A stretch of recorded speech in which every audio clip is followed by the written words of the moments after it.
ছোটোবেলাতে আমাদের বাড়িতে কোনো বার তেমন মানা হতো না। কোনো বার ছিল না, মানে প্রত্যেক দিনই প্রায় মাছ মাংস হতো। সেই দিনগুলো অন্যরকম ছিল।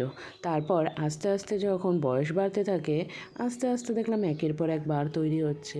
সেই তৈরি হতে হতে আজকে সপ্তাহে 3টে দিন নিরামিষ। আমি তো বাড়িতে বলেই দিয়েছি, এরপরে একটা দিন নিরামিষ বাড়ালে আমি আর সেটা মানতে পারবো না। তো এই দিকে দেখো, রাত্রিবেলা আজকে মাংস নিয়ে এসেছি। আগে বাড়িতে মাংস হলে আমি বাটি নিয়ে যেতাম কষা নিতে, আর এখন আমার মেয়ে মাংস হলেই একটু কষা দাও না মাম্মি, একটু কষা খাবে। আর কষাটা একটুখানি ভাত দিয়ে মেখে খাইয়ে দিলে ও ভীষণ ভালোবাসে। আর এইদিকে দেখো মাংসটাও রান্না হয়ে গেছে। আর যেহেতু মেয়ে একদম ঝাল খেতে পারে না, তাই রান্নাতে আমার ঝালই দেওয়া হয় না, কাঁচা লঙ্কা গোটা গোটা দিয়ে দিই। এবার যার যেরকম ঝাল লাগবে সে মেখে খায়। এবার আমি খাই ঝাল বেশি, মেয়ে খায় ঝাল কম, তাই রান্নাতে ঝাল না দেওয়াটাই ঠিক মনে করেছি। সঙ্গে গোটা গোটা কাঁচা লঙ্কা দিয়ে নিই। আমি তো ঝাল খেতে পারি, তাই আমি ভাতের সাথে সেটা মেখে খেয়ে নিই। আর মেয়ে যেহেতু খেতে পারে না, তাই লঙ্কাটা গোটাই রাখি। আর ঝাল লঙ্কার গুঁড়ো একদমই অল্প ব্যবহার করি।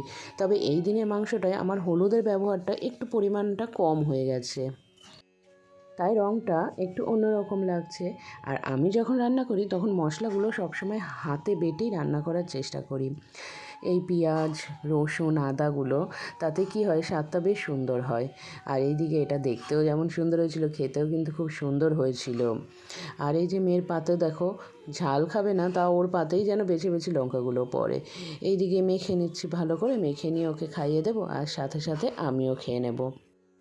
আর মেয়ে সন্তান আর তো কয়েকটা বছর থাকবে হয়তো আমার কাছে, তারপর তো চলে যাবে ওর নিজের বাড়ি। মানে নিজের বাড়ি বলতে কি, বিয়ে হয়ে শ্বশুর বাড়ি চলে যাবে।